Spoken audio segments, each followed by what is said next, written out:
Stock market के किसी भी स्टॉक को लेने के लिए आपकी सबसे बड़ी परेशानी ये होती है कि भाई ये आने वाले टाइम पे स्टॉक की प्राइस कहाँ जाएगी। अगर मैं आपका ये मसला हल कर दूं तो मेरा नाम तैयब है और मैं क्वांटिटेटिव डाटा एनालिसिस का एक्सपर्ट हूं। किसी भी कंपनी के पास्ट 5 साल डाटा से ये पता लगाया जा सकता है through different tools and through accurate data analysis कि आने वाले 5 सालों में इसके स्टॉक की क्या प्राइसेस होंगे। अगर आप भी ऐसी कोई भी रिसर्च करवाना चाहते हैं व्हाट्सएप करें, हम आपको बेहतर रहनुमाई फराहम करेंगे।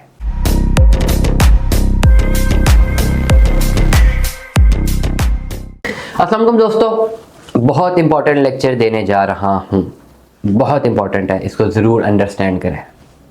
अगर आपके पास स्टॉक मार्केट की नॉलेज हो जाए तो आप बहुत पैसा बना सकते हैं। ये हर बंदा आपसे बात कर रहा होगा, लेकिन मैं आपसे आज की इस वीडियो में बताऊंगा कि अगर आपको कंपनीज की प्रॉपर नॉलेज हो जाए, कंपनी के डाटा को स्टडी करना अगर आपको आ जाए और उन्हीं की फ्यूचर फॉरकास्टिंग आपको मिल जाए, तो आपके लिए इन्वेस्टमेंट करना ना सिर्फ आसान हो जाएगा बल्कि गारंटेड प्रॉफिट होगा और लॉस के चांसेस बिल्कुल मिनिमम हो जाएंगे। आपको करना सिर्फ ये है कि सबसे पहले अगर आपने बिजनेस में आना है, बिजनेस का शौक है, तो बजाय कोई बिजनेस खुद शुरू करने के आप उसी कंपनी में या उसी पर्टिकुलर सेक्टर में जो ऑलरेडी कंपनीज काम कर रही हैं उनके साथ शराकतदारी कर सकते हैं। अगर मैं आम उर्दू में बात करूं और अंग्रेजी में अगर बताऊं तो आप उनके पाकिस्तान स्टॉक एक्सचेंज में जो लिस्टेड शेयर्स हैं उनको बाय कर सकते हैं। You can buy those share, you can invest in their shares. जब आप किसी कंपनी के शेयर्स में इन्वेस्टमेंट करते हैं तो ऑटोमेटिकली आप उस कंपनी में हिस्सा रखते हैं और आपके पास उन शेयर्स को मद्देनजर रखते हुए आपके पास राइट्स होते हैं कि जी आपके पास वो शेयर्स है, not to penetrate in the company, लेकिन ओवरऑल आप अपनी ऑनरशिप हमेशा फील कर सकते हैं।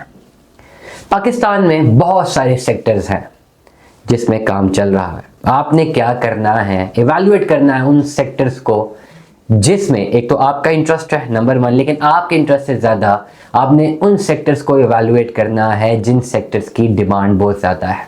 2025 की आमद है और आपने रिसर्च ये करनी है 2024 के इख्तिताम होने से पहले कि भाई 2025 में पाकिस्तान में किस सेक्टर की डिमांड सबसे ज़्यादा होगी, नंबर 1। नंबर 2, आपने ये सर्च करना है कि कौन सा सेक्टर जो है स्टिल फेल हो जाएगा लोगों की डिमांड पूरा करने में। मतलब ये कि वहाँ पर गैप है। लेट अस सपोज एक पेन है, मेरे सामने एक पेन मौजूद है और 2025 में हम इसकी ओवरऑल एक एवैल्यूएशन करते हैं कि भाई 2025 में इस पेन की 1000 पेन की डिमांड होगी पाकिस्तान में और जो एग्जिस्टिंग कंपनीज हैं वो सिर्फ 300 पेन बना पा रही हैं।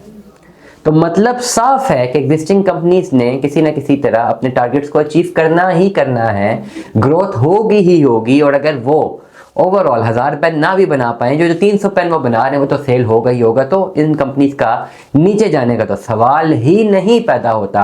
अलबत्ता ग्रोथ के चांसेस 90% है। सेक्टर आपने सेलेक्ट कर लिया, सेक्टर सेलेक्ट करने के बाद आपने अपना ओवरऑल कंपनी सेलेक्ट कर ली।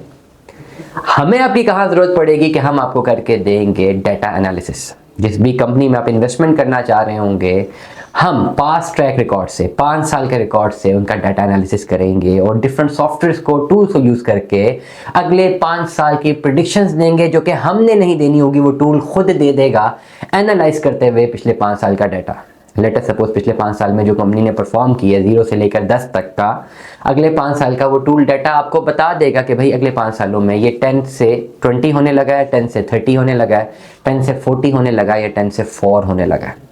ये जो स्टडी होगी ये आपके लिए काफ़ी ज़्यादा फ़ायदेमंद होगी क्योंकि आपको फ्यूचर फोरकास्टिंग समझ आ जाएगी। और ये फ्यूचर फोरकास्टिंग मैंने खुद से नहीं करनी, it is totally dependent upon tools, quantitative data techniques, statistical analysis, data engineering, data analysis और डिफरेंट अदर जितनी भी टर्मिनोलॉजीज यूज़ होती हैं इस पर्टिकुलर फील्ड को लेते हुए। और डेफिनेटली जितनी बड़ी बड़ी कंपनीज हैं वो हमेशा डाटा एनालिसिस करती हैं, उसके बाद अपनी एग्जीक्यूशन करती हैं। तो आपने भी 5 से 10 लाख की अगर इन्वेस्टमेंट करनी है तो सेक्टर आपने डिसाइड करना है। हमसे एडवाइस लेंगे, हम आपको बता देंगे कौन सी सेक्टर्स ज़्यादा डिमांडिंग हैं। कंपनीज आपने डिसाइड करनी है, हम आपको उसी कंपनी का कंप्लीट डाटा फराहम कर देंगे। और ये डाटा कोई भी ऐसा डाटा नहीं होगा जो कि अंदर से हमने कोई इनसाइडर कोई इलीगल डाटा होगा, बल्कि वो डाटा जो कि ऑलरेडी कंपनी का पब्लिश करदा डाटा होगा, उसके 5 साल के शेयर्स का रिकॉर्ड होगा, उसकी बेस पे हमारे पास मौजूद सिस्टम में टूल्स हैं वो प्रिडिक्ट करेंगे कि अगले आने वाले 5 सालों में इसका ग्राफ कैसा होगा, और वो स्टडी, उसका confidence level more than 90 to 95% होगा। और डेफिनेटली अगर डाटा एनालिसिस ठीक से किया जाए तो रिजल्ट हमेशा पॉजिटिव आते हैं। सिर्फ करना आपको ये है कि रिसर्च की तरफ ध्यान देने, once the research is done, आप अपना पैसा डाल के घर जाकर सो जाते हैं, क्योंकि जिस कंपनी में आपने पैसा डाला है सारी R&D, marketing, sales, distribution, production, हर चीज़ उन्होंने खुद देखनी है। उनके मौजूद एम्प्लॉयज़ काम करते रहेंगे, सिर्फ बेचारे अपनी सैलरी लेते रहेंगे, और जो प्रॉफिट बनाएंगे वो प्रॉफिट तो या उनके ऑनर्स को मिलेगा या फिर आपको मिलेगा जो उसका शेयर होल्डर है। दुआ में याद रखिएगा, अपना बहुत सारा ख्याल रखिएगा। स्टे ट्यून्ड में। अल्लाह हाफिज़।